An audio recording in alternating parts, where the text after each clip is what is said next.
Shalom, salam damai sejahtera Bapak Ibu, Saudara dan Saudariku seiman. Senang berjumpa kembali dengan Anda dalam permenungan harian Sabda Tuhan, Embun Sabda, hari Minggu biasa yang ke-33, 14 November 2021. Saudara dan Saudariku seiman, semoga Anda semua dalam keadaan sehat walafiat, tetap semangat, tetap tersenyum, tetap berpengharapan pada Tuhan kita Yesus Kristus. Anda selalu dalam lindungan kasih Tuhan. Buat saudara dan saudariku yang sakit, saya berdoa dalam nama Tuhan Yesus, Anda sembuh.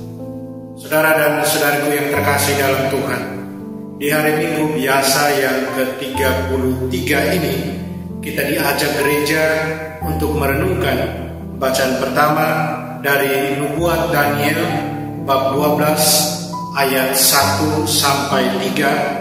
Kemudian bacaan kedua dari surat kepada orang Ibrani bab 10 ayat 11 sampai 14, dilanjutkan ayat 18, dan bacaan Injil dari Injil Markus bab 13 ayat 24 sampai 32. Saudara dan saudariku seiman, saya ajak Anda merenungkan tentang tanda-tanda kerajaan Allah. Apa itu tanda-tanda kerajaan Allah?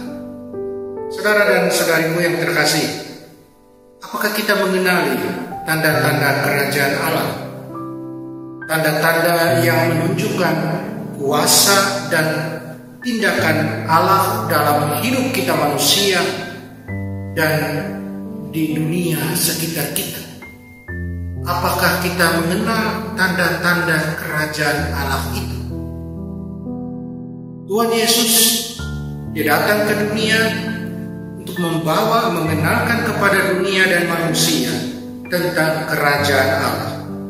Dan lebih dari itu, kehadirannya di dunia, keberadaannya di dunia untuk membebaskan kita manusia dari perbudakan dosa, dari kematian, dari kehancuran, dan dari kuasa jahat yang mengelabui kita, mencobai kita dengan kebohongan dan penipuan.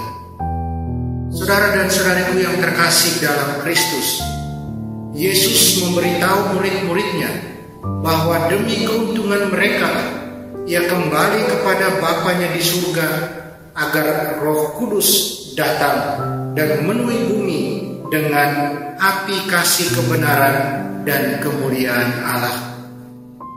Tuhan Yesus di setiap zaman memenuhi umatnya dengan kuasa Roh Kudus, sehingga kita masing-masing dapat mendengar suaranya, memahami kebenarannya, dan kemudian dapat menabur benih sabdanya kemanapun Dia mengutus kita. Tuhan Yesus mempersiapkan umatnya untuk kedatangannya kembali, untuk hari kesengsaraan dan goncangan ketika Ia akan muncul, datang dalam awan dan dengan kuasa dan kemuliaan yang besar. Saudara dan saudariku, apa yang Yesus maksudkan ketika Dia berbicara tentang masa kesengsaraan, tentang goncangan, dan bahwa anak manusia datang dengan kuasa dan kemuliaan yang besar?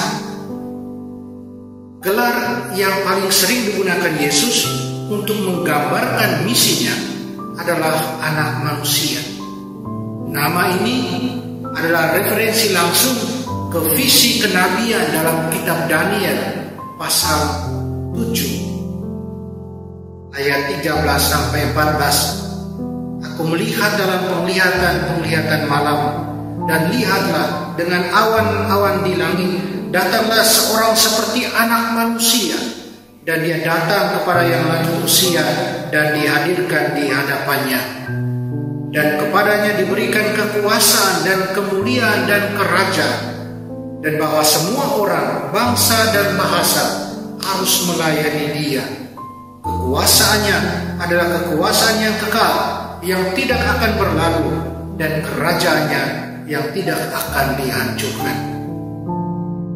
Gambaran anak manusia dalam penglihatan dan Nabi Daniel datang dengan awan-awan di langit.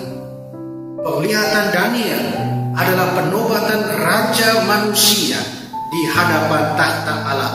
Raja ini yang otoritasnya berasal dari Allah, diberikan kuasa untuk memerintah semua bangsa dan bahasa. Kerajaan yang akan didirikannya tidak dapat dihancurkan, karena kerajaan itu dibangun di atas dasar keadilan, kebenaran, dan kekudusan Allah.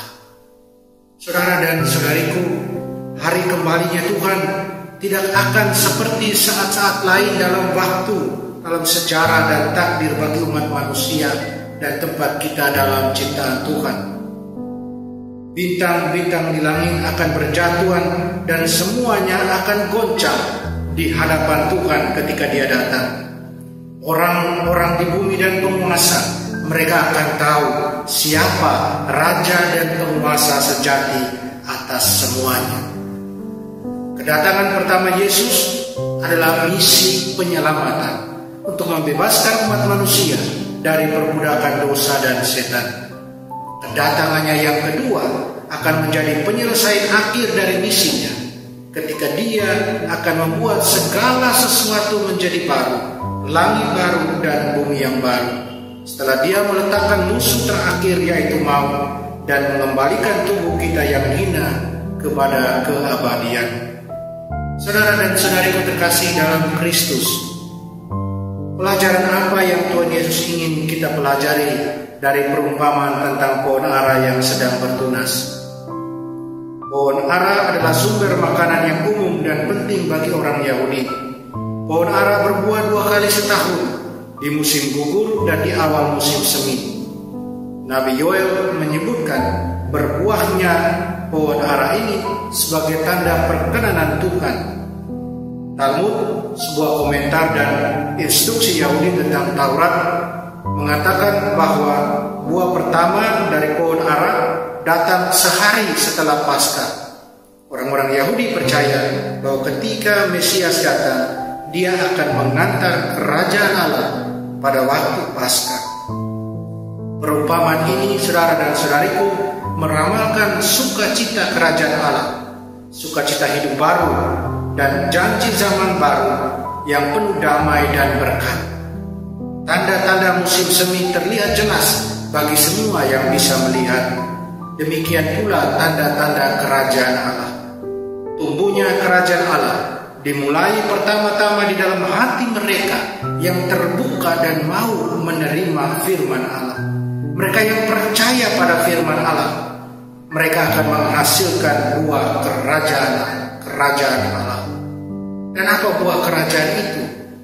Kerajaan Allah adalah kerajaan kebenaran, damai sejahtera, dan sukacita karena karunia Roh Kudus. Saudara dan saudariku terkasih dalam Tuhan, kedatangan pertama Tuhan Yesus tidak dapat dipisahkan dengan kedatangannya yang kedua di akhir zaman. Kita tidak tahu hari atau jam kapan Tuhan akan datang kembali dalam kemuliaan itu. Tetapi yang sekarang yang bisa kita buat, kita mengalami buah sulung kerajaan Allah, kehidupan baru yang berlimpah dalam Roh Kudus yang diam dan tinggal dalam hati kita.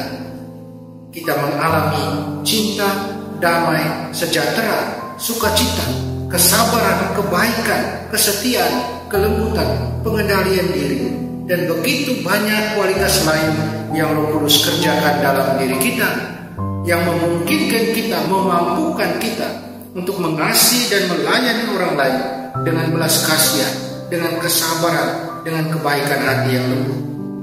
Apakah kita tahu dan kita mengalami hidup kita sebagai buah dari kehadiran kerajaan Allah yang nampak dalam keadaan Roh Kudus dalam hidup kita? Saudara dan saudariku terkasih, semoga tanda-tanda kerajaan Allah selalu nampak dalam hidup kita. Kita biarkan diri kita terbuka akan tuntunan Roh Allah, membiarkan diri kita dikuasai hingga akhirnya tanda-tanda kerajaan Allah itu sungguh nyata hadir dalam diri kita, nampak kepada semua orang yang mau sungguh mengalami kehadiran kerajaan kerajaan Allah dalam diri mereka. Mari kita terus berjaga-jaga, siap sedia. Kita tidak tahu kapan waktu itu akan tiba bagi kita masing-masing. Yang bisa kita buat adalah menghadirkan terus kerajaan Allah itu dalam kehidupan sehari-hari kita. Amin. Mari kita berdoa mohon kekuatan dari Tuhan. Tuhan Yesus, penuhi kami dengan Roh Kudus-Mu, agar kami dapat memancarkan sukacita kerajaan-Mu dan api kasih-Mu kepada semua yang kami temui dan layani. Arahkan hidup kami pada kemuliaan nama-Mu dan kedatangan kerajaan-Mu. Amin. Mari kita mohon berkat Tuhan, Tuhan serta-Mu dan serta-Mu juga kita sekalian, semua yang kita sayangi dan kasihi. Semua usaha, rencana dan kerja kita dilindungi, dibimbing dan diberkati Allah yang Maha Kuasa, Bapa dan Putra dan Roh Kudus. Amin. Saudara dan saudariku, selamat hari Minggu buat kita semua. Semoga kita semua menikmati hari Minggu ini